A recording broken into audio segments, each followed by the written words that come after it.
Hello, I'm Marshall Masters, publisher of Yowza.com, that's YOWUSA.com, and the author of Planet X Forecast and 2012 Survival Guide and Crossing the Cusp, Surviving the Edgar Cayce Pole Shift. When we think about December 21, 2012, we're thinking about a day that has a tremendous amount of prophecy, secular and non-secular, converging upon it. So what does that mean for us? Like the pieces of a large picture puzzle, all of this prophecy comes from a vast array of sources: biblical, folklore, prophecy, and prediction. And though we devote great energy to sorting it all out, doesn't it always seem as though we're missing a few pieces? And the worst of it is that many of these missing pieces have not been mislaid or forgotten. Rather, they've been hidden, obfuscated, or trivialized so as to prevent us from seeing the whole picture with perfect clarity. So we debate and argue, leaving many just to throw up their hands and walk away. So in essence, what we're all searching for is that one prediction that covers all the bases, from the alpha to the omega. The one that tells us what we're going to see, when we're going to see it, where we're going to see it, and what it's going to mean for us. Nonetheless, the partial picture of prophecies and predictions we now have warn us that the worst is yet to come. Catastrophic events that will surely bring life as we know it to an end. But is there one prediction with a complete picture of exactly what will happen? Yes, there is, and it was delivered to us in two parts during the month of July 2008, and I call it the 2012 Star Map of Doom.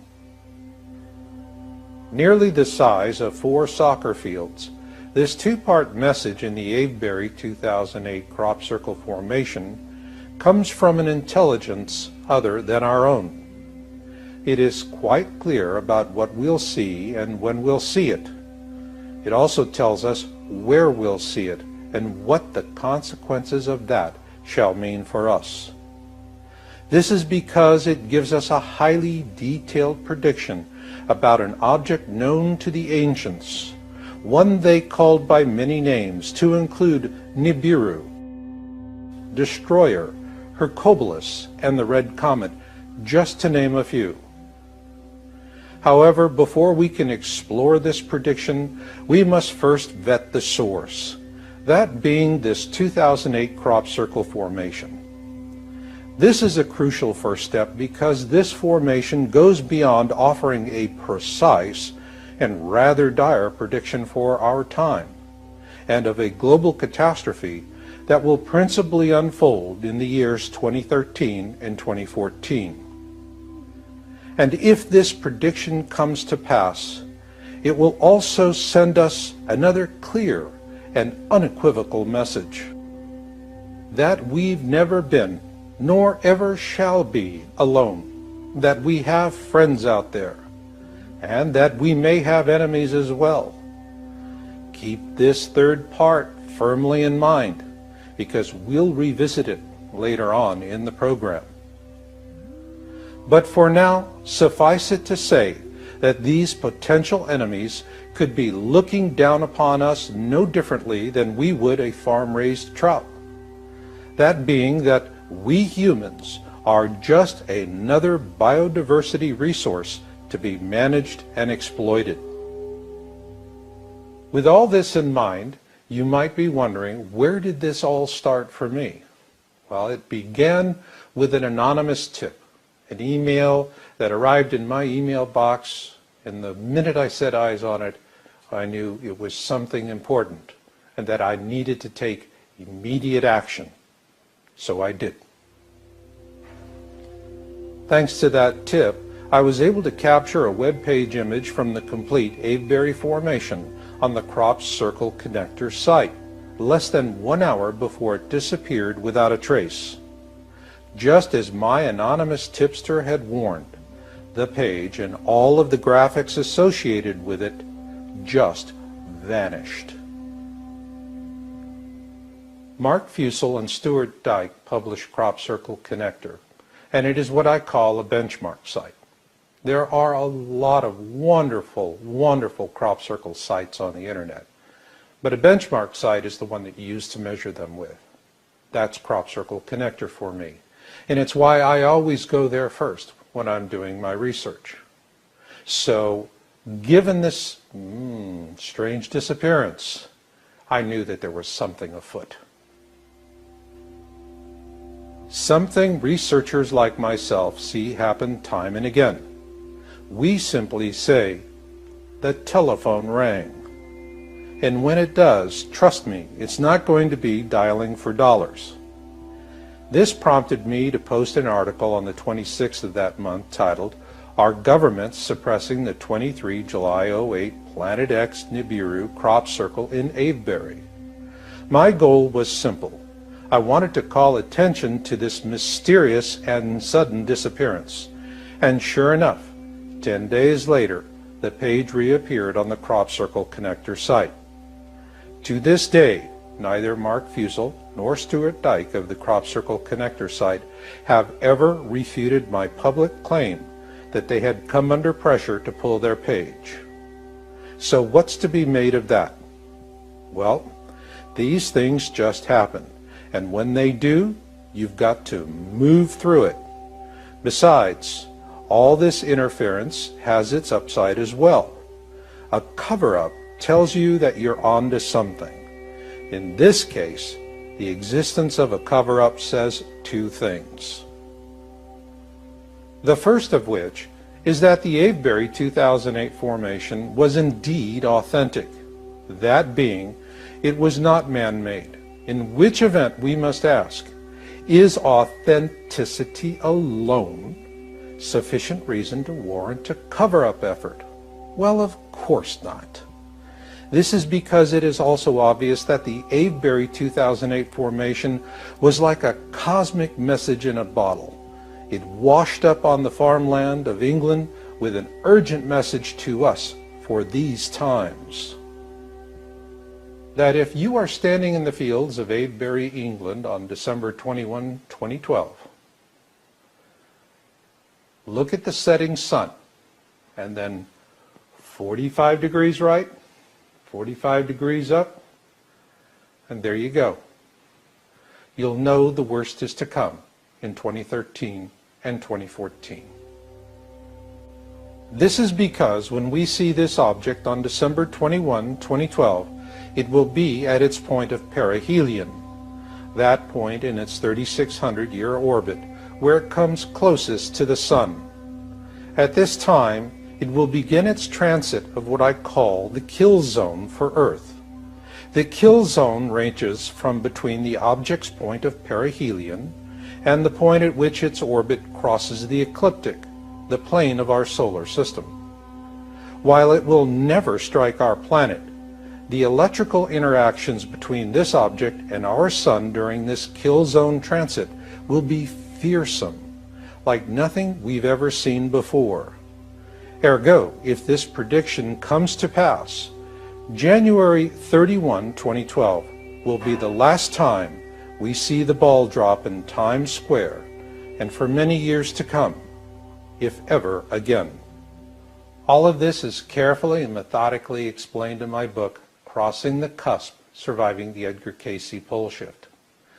The first third of the book is principally devoted to a step-by-step decoding of the message in this formation.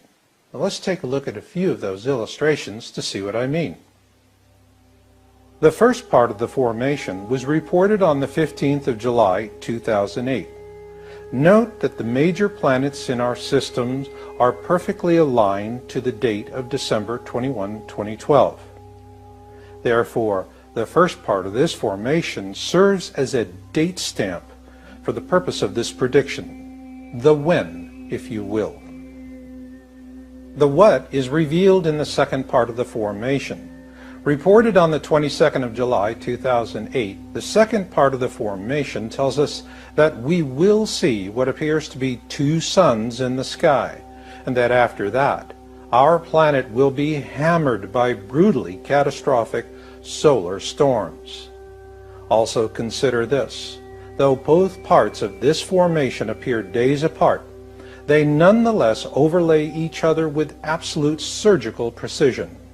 And together, both parts reveal a crop circle formation that is nearly the size of 4 soccer fields. Now that's big. So if the crop circle makers needed to create a formation this large, then we have to ask the question, how bad could it be for us? The film Knowing, a 2009 blockbuster, is famous for the last scene in which we see the end of life on the surface of our planet. The movie closes with a very dramatic graphic in which we see a solar storm devastating the surface of the Earth. But I think there's another graphic used in the film that's going to be a lot more useful to us in terms of this dialogue. In the film, Jonathan, the character played by Nicolas Cage, is a professor of astrophysics at MIT. He uses a comparative animation to confirm his fears that an impending catastrophic solar storm is about to devastate the Earth. So if the Avebury 2008 prediction comes true, this animation pretty much sizes up what we could be looking at, and there could be other consequences as well. The Val Marineris on Mars cuts a 4,000-kilometer-long gash on the surface of the planet. Comparing it with our own Grand Canyon would be unfair. With a total length of 446 kilometers, our own Grand Canyon ranks a very distant second place. So how did it get there? River water? Or was it simply a matter of being at the wrong place and at the wrong time? That's why when the stakes are as high as those shown by the Avebury Formation, what we really need is to make an informed decision using boots-on-the-ground intelligence. Yes, it was time to revisit Avebury 2008 with a boots-on-the-ground look at it. But like many others, I've yet to experience the pleasure of walking in a new formation such as this. Fortunately for us, that boots-on-the-ground information is available in ample supply because Avebury 2008 was the big event of that year. So I sought out those who had actually walked the formation, crop circle enthusiasts, or croppies as they call themselves, and crop circle documentary producers. Over the years, I've had the opportunity to interview several people who have walked that formation. But the two that really stood out for me were Suzanne Taylor and Patty Greer. Both of them are documentary producers. Both of them featured Avebury 2008 in their videos. Here they are. They're excellent videos. And lucky for me, both of these incredibly talented women agreed to be interviewed on my show, Cut to the Chase. Patty appeared on Cut to the Chase in June 2009 to discuss her video, 2012, We're Already in It, which features the Avebury 2008 formation. I have found that there's two basic ways to look at crop circles, intellect and experience. And when it comes to conveying a sense of experience to the viewer, this is where Patty Greer sets the mark. This is because her video, 2012, We're Already in It, is the closest way to experiencing a crop circle formation without ever having set foot in one. It is why this video remains an enduring favorite of those who've just begun to explore this ancient and magnificent phenomena. However, after our interview, Patty told me about something she had not included in her video. Shortly after the first part of the formation had been reported on July 15, 2008, Patty chartered an ultralight aircraft for an overflight. It's lucky for us that she kept a copy of that outtake footage because she sent me a copy of her flyover video. So now you're going to see this exclusive footage for the first time ever as we listen to a few snippets of my interview with Patty Greer when she was on Cut to the Chase, and as she describes this formation. I am a true crappie. I go in the formations every morning, first thing, crack of dawn, with the other people with dirty knees and muddy shoes. There's a variety of different people in the crop circles, but considering how big the world is, I can't believe how few of us there are. And the particular formation that you were so drawn to, I called it the Avebury Manor.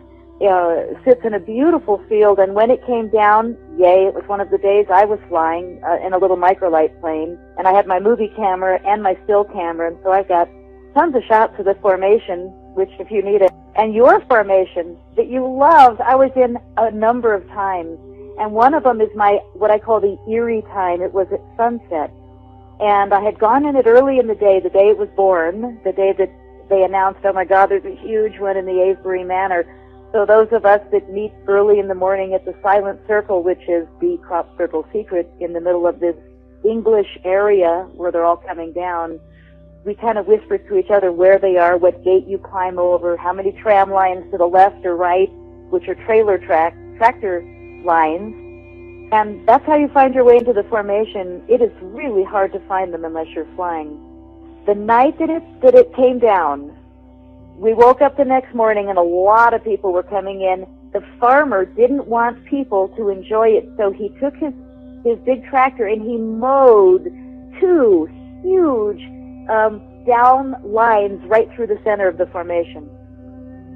So flying over it, all of a sudden, it was not as pretty or as perfect, and there were plants missing. So there were these two big white lines on this gorgeous painting the very next morning. Anyway, the interesting thing is that a few days later, maybe it was a week on this one, the circle makers came back and nailed the rest of the Avebury Manor field with the biggest formation, maybe of the summer. It took up acres. And this thing took an hour to walk, and you still couldn't see it all. And from the air, when I look at them from the air, the few of them that are man-made, they look pretty shabby. The ones that are absolutely meticulous, the people are making them, those people are gifted. I think a lot of them are definitely not man-made. And what came down in that field from the air, I went, oh, damn, some kids came in, because it didn't look very perfect. But then I went into it that day, and it was out of this world. It was unbelievable inside. There was the moon and the sun and the comets. There was every single shaping of a planetary system, and you could tell when you were in it on the ground. During my conversations with Patty, she also disclosed to me that during this overflight of the formation, her ultralight pilot refused to fly directly over the formation because he was afraid that it would affect the instrumentation on his craft. Now, this is a common problem with authentic formation. Hoax formations do not interfere with aircraft instrumentation. I think that's important to keep in mind. Now let's move on to our next person, Suzanne Taylor. Like Patty, she too is a talented documentary producer and a dedicated boots-on-the-ground crop circle researcher. Where Patty gives us a sense of experience, Suzanne Taylor has a unique gift for painting a big picture story of crop circles on an intellectual level.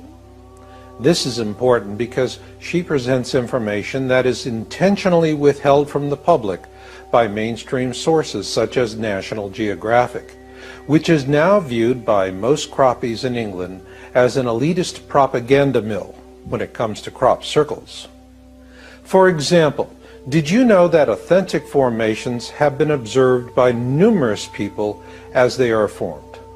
And surprisingly, it only takes about 8 seconds, according to Suzanne and Patty, who both tell us that this has been a phenomena witnessed by many.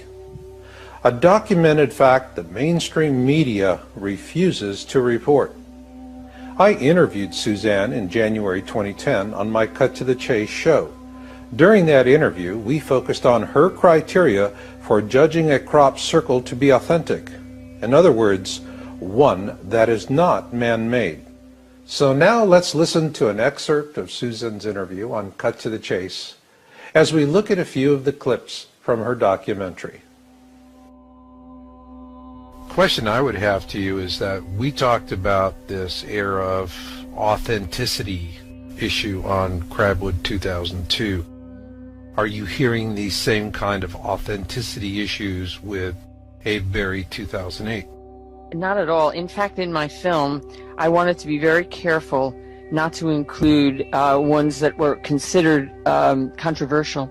And in fact, I took one out that was for a long time considered one of the gems of the crop circle world, and then I discovered there was no question about it being hoaxed. It was that spider web outside of Avebury that came in 2 nights, one the web and then the spokes in another night, and the community was by and large in awe of that, and also because it came in 2 nights. Like, oh, something new, it came in 2 nights, oh, how fascinating. And then just not all that long ago, the people who were responsible for it came forward or were revealed or some such. I had it in my movie, I took it out. I didn't want to put anything in my film that bore that kind of questionable stamp, and I've got that 2012 one in there because nobody's saying anything about that one that questions its authenticity. In her documentary, Suzanne uses some images from the Crop Circle Connector website, just as I did. And that's part of her explanations. So let's listen to what she said. In July of 2008, the circle makers pointed us at 2012. They gave us a formation which shows the orbital relationships of the planets in our solar system in December of that year. At that time, the Mayan calendar ends, and something momentous has been foretold to occur. This now brings us full circle back to a point made earlier in the program, that if the predictions contained within the Avebury 2008 formation come to pass, that we'll be seeing what appears to be 2 suns in the sky on December 21, 2012. Likewise, we also know that we've never been alone, never have been, never shall be, that we have friends out there, and that we may have enemies as well. So let's focus on that third part for a moment, because if the prediction in the Avebury 2008 formation is speaking to us about Planet X, or Nibiru as it is commonly known, we must ask a simple question. Is there a connection between Nibiru and the Anunnaki? And if so, what does that mean to us? The first time I asked myself this question was in 2002. At the time, there were a large number of people expecting a flyby of Planet X in the summer of 2003. However, in 2002, those of us on the Yowza.com research team did not see any physical evidence to support that claim, and we reported this on our website. Apparently our articles caught the attention of Zecharia Sitchin, and he obtained my telephone number through a mutual friend, and called me on a Sunday morning, somewhat early, and offered to give us an exclusive interview. I was honored by the call, and of course, I accepted. The ancient Sumerian accounts of Nibiru were translated by Zecharia Sitchin into a series of books. His first, The 12th Planet, was first published in 1976 and remains a worldwide favorite and has been translated into numerous languages. This is because he makes a strong case for the existence of Nibiru. In June 2002, we published our interview with Sitchin and likewise maintained our standing view that we saw no basis for a Planet X flyby in 2003, which in fact did not happen. This is not to say that the 2003 non-event changed our opinion about Nibiru, or Planet X if you will. It didn't change a thing. Not for us, nor for Sitchin. Sitchin maintained its existence up until the day he died, and I still continue to maintain that it does exist. So with that in mind, let's ask the poignant question. What is Sitchin telling us? According to his translations of the ancient Sumerian texts, extraterrestrials called the Anunnaki are responsible for the missing link in human evolution. In other words, we Homo sapiens are a genetically engineered hybrid slave species. Let's be honest. Given that we live in a genetically modified world, how shocking can this idea really be? Well, if you're a theological fundamentalist, what Sitchin has to say is pretty shocking. And it's probably something you're not going to want to listen to or let anyone else listen to. But let's take that and set it aside. Let's focus on something else that's more relevant to what's happening in the present, that being what Zecharia Sitchin had to say about the Anunnaki and what that could mean for us as a potential future threat. This is because we Homo sapiens were created as a slave race, principally to mine gold, through a combination of Anunnaki and native human genes. And yes, it reads like a page straight out of a John Carter of Mars novel. No question about it. We proved to be very good gold miners, and to top that off, the Anunnaki took quite a liking to Earth women as well. So, how far-fetched are Sitchin's ideas? To be honest, I hadn't given it that much thought until I was seeing who was attacking Sitchin's work. And there's just primarily two types of attackers. Theological fundamentalists who are shocked by his notions and want to quash it any way possible, truth be damned. And then the others are hack writers that are looking for a little mileage, if you will, for their own published efforts on the backs of a man who passed away in 2010. So please, if there is some serious competition out there, I'd love to see it. Because after working closely with Zecharia Sitchin on that 2002 article, what I can say about the man is that he dotted his I's and crossed his T's with fastidious detail. But then there is the Anunnaki issue. If they do come back, what does history teach us to expect? Or more specifically, what could be the worst-case scenario? It will undoubtedly start with cosmic shock and awe. Then, while we're busy picking our jaws up off the ground, the Anunnaki will be snatching up all the gold and young virgins they want. When they've had their fill, they'll bug out before the worst of the solar storms hit. And by then, we'll be too busy running for cover to say thanks for dropping by. As to the gold, let them have it. As to the women, abduction is where we need to draw the line, not as men, but as a united species.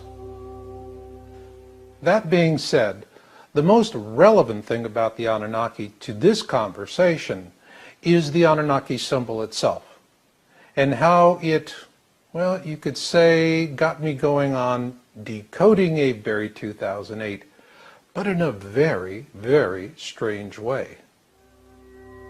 It appeared in the fields of Avebury in 2010, an authentic crop circle formation showing the ancient Sumerian winged disc symbol for Nibiru and the Anunnaki. This winged symbol is a recurring theme in ancient folklore. This, in and of itself, is quite interesting. However, what really caught my attention was where the formation appeared. in the fields of Avebury, and just a short distance from the field in which the Avebury 2008 formation had first appeared. At that time, I viewed the locations of these two very different formations in Avebury as being coincidental. That was until I started to Google the 2010 formation. What I found surprised me. All of the top search engine links for this Anunnaki symbol formation were being redirected to a completely unrelated commentary page on the Crop Circle Connector site. On that completely unrelated commentary page, the Avebury 2010 formation was declared a hoax. This was not a prankster. This had all the hallmarks of a paid cover-up. So I contacted Mark Fusel and Stuart Dyke of the Crop Circle Connector website, laid out all the details for them. They were surprised. And so they presented my comments to the folks that were calling this formation a hoax on a pure redirect to an unrelated page. The response was nothing other than we were called a lot of names and these other folks just sulked off. It was obvious. It was a disinformation ploy, and we had blown the operation. In the process, I learned valuable lessons about disinformation tactics, which in turn led me to a vital turning point in my analysis of the Avebury 2008 formation. Prior to learning about this disinformation tactic I'd spotted with the 2010 formation, we'd mostly wasted the previous 18 months on a rather unfruitful analysis of the Avebury 2008 formation. Relying on a study group with an ever-changing mix of researchers, we tended to try and compare our results with those published on the Crop Circle Connector site and elsewhere. It was a given. The problem was, when we did that, nothing added up to our own satisfaction. Now I understood why our study group was so stymied. We were being led down rabbit holes by some rather artful disinformationalists. But as they say, every dark cloud has a silver lining, and this one reminded me of a popular saying during the Watergate scandal that forced the resignation of then President Richard Nixon. It's not the crime, it's the cover-up. As a result, I learned a really big lesson, and this helped me to, well, put the wheels back on the wagon, so to speak. Now I knew what I had to do and where I had to start doing it. That being to start over, beginning with a simple spot, as it's called, a single point of truth. Find the spot, and the dots will always connect. I first began by reviewing my group's creative analysis and excluded the comparative analysis that always seemed to cause us so much trouble. Doing that, I quickly found my spot. A Canadian engineer by the name of Richard St. Laurent had identified the legend in late 2009. A legend explains the pictorial language of the map. It gives us a sense of how to interpret what we're looking at in combination with other elements of the map. In terms of the complete formation, the star map legend Richard found was off to the side, as most legends are, and it appeared with the second part of the formation, first reported on July 22, 2008. And in late 2009, Richard had identified the legend as this small elliptical glyph. At that point, what I and my Avebury 2008 analysis group had been incapable of achieving in the previous 18 months now came all together for me in less than 18 hours, and the dots connected perfectly. That being said, the discussion of this formation only takes up the first third of my book, Crossing the Cusp, Surviving the Edgar Cayce Pole Shift. What I do in the remaining two-thirds of the book is to focus on ways to survive what I believe could be the single greatest dieback event in the history of our species. a pole shift as predicted by the sleeping prophet Edgar Cayce. But how could it happen? If Edgar Cayce's pole shift prediction comes true, I believe it'll be primarily a solar-driven event. It's rather simple. Imagine the sun as a stovetop and Earth is the tea kettle. An onslaught of energy from violent solar storms begin pounding the Earth without mercy, which in turn sets things to boil, so to speak. So, what could that cause? One example is the violent earthquake that drove a devastating tsunami into northern Japan on March 11, 2011. According to NASA, it shortened the length of Earth's days and shifted its axis. Granted, by just a smidgen, but nonetheless, it happened, which begs the question, what would be the consequences of a rapid-fire succession of violent earthquakes like the Japan quake? On a global basis, how many such quakes would it take in rapid succession to generate a shift in the Earth's axis in the manner predicted by Edgar Cayce? Yes, this is a dark question, but one that forces clarity into the conversation. That being, do we just sit here and take it, or is there something else we can do? Yes, there is something else we certainly can do.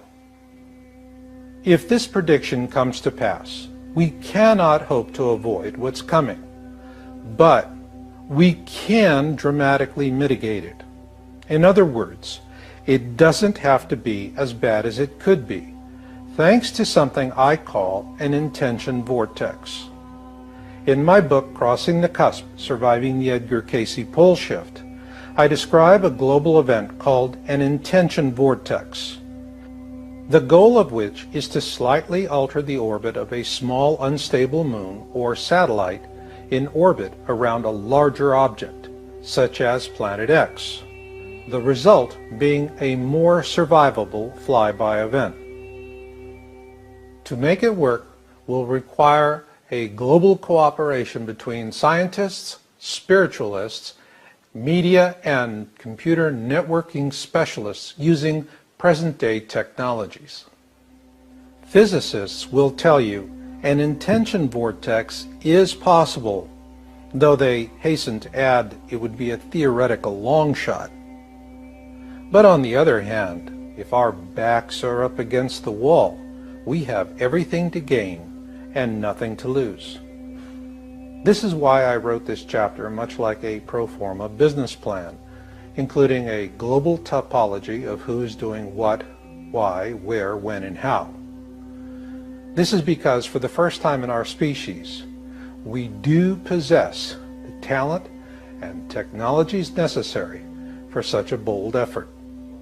And this brings us full circle to a point I made at the beginning of this program, that the first rule of predictions must be, always be mindful of them, but never live in expectation of them.